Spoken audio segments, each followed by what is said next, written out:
Prologue, Lypye's perspective. The story starts in once beautiful throne room. It had had golden cat statues on both sides of the walls and a marbled floor. There had been a red carpet that led from these giant golden double doors to two gold thrones for the king and queen. The room had sparkled so bright that it had burned my eyes. Now this throne room was in ruins. Some cat statues were crumbled. One of the thrones was broken in half, and debris lay everywhere. The queen, Syara, or my mom, was going around with my sisters, Pantheria and Syara, to make sure all the gods were alright. I'm sure they'll drag me into checking on the mortals later. My mom's eyes rested on me. Lypye? I took a deep breath and walked over to her. We've always had a strained relationship. She gave me a kind smile, her long, yellow-green dress with a puzzled decal sparkling like the room used to. She grabbed my hand. Can you please explain to me how it came to this? Why you came to help us? How you met Jasmine? She paused for a moment. What changed in your heart to stop being evil? I started.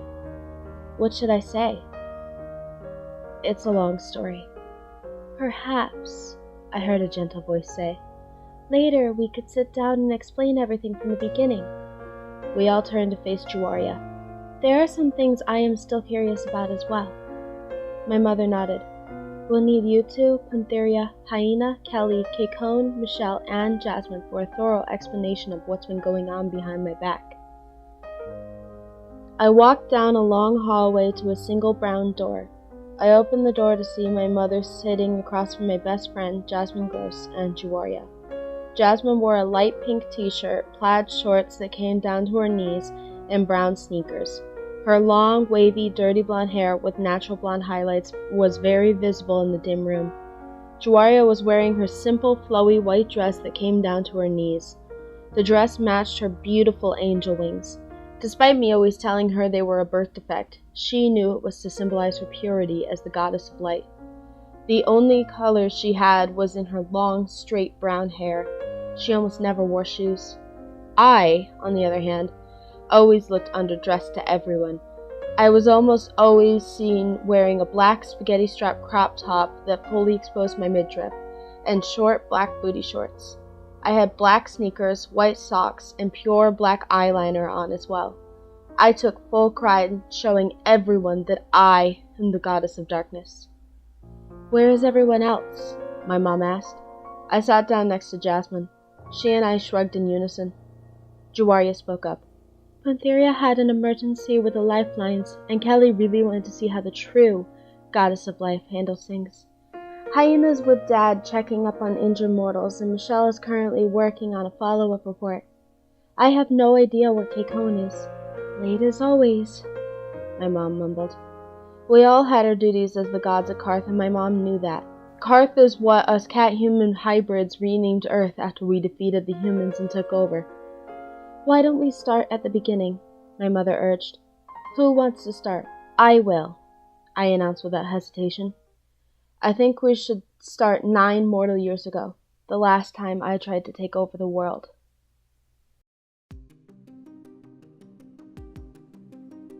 Chapter 1, True Evil, Lypye's Perspective. I was on the rooftop of City Hall planning on how to prove that I was the true ruler of Karth. My henchmen were with me. King, who lived up to his name by wearing a purple velvet coat with white fur on the cuffs of his sleeves and across the area where the buttons were, purple velvet pants, purple patent leather shoes, and a velvet purple cape and a crown in between his ears and on top of his short brown hair helped me with scheming. Syara, my older sister, was the original goddess of darkness until King's project against the gods turned her evil. My mom had cast a spell that would take away the powers of any god that fully succumbs to evil, that banished them to the land of immortals. She wore a no-sleeve crop top and a short skirt with black sneakers and white socks. Unlike my unkempt black hair that formed a teardrop shape down to my knees, her black hair was cute and short. She had a piece of fabric that connected from the right side of her shirt to the left side of her skirt across her belly button. Giant silver sequins went in a single line across that strip. She was a true force to be reckoned with. The third henchman, Karo, was an interesting being. He was the child of a god and an immortal. His godparent was never discovered. He is a complete idiot, but he makes up for it with his bronze. He wore a leather vest that was unbuttoned to expose his chest and abs, blue jean shorts, and brown sneakers. He had the tattoo of the letter K on his ankle and one tattoo on each arm.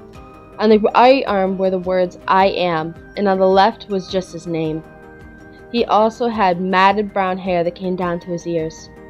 I remember my plan was to create a laser that would etch my name into the streets of New Katsa, what used to be the humans in New York City. I then would use that same laser to destroy my younger siblings, the Syara team. Juwarya, the leader, was wearing the same dress.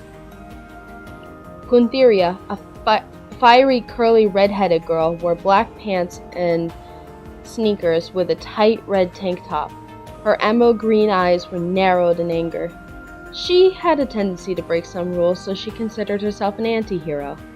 The third member, Hyena Syara, used to be one of my henchmen until Juwarya showed him the kindness I never received and let him redeem himself.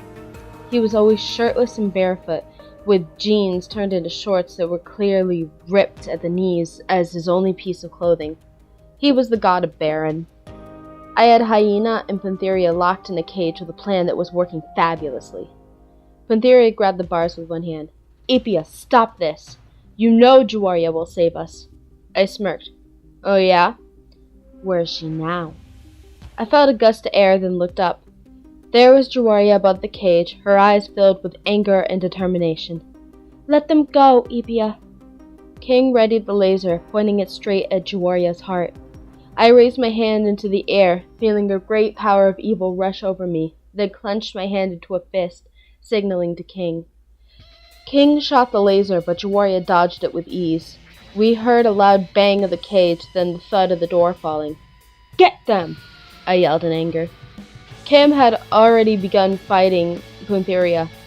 Paro, who had morphed into his attack form, a giant mouth with venomous teeth, had cornered Hyena. All of a sudden I was taken off of my feet, falling hard on the ground. I looked up with pain and anger, staring at Juwarya's face.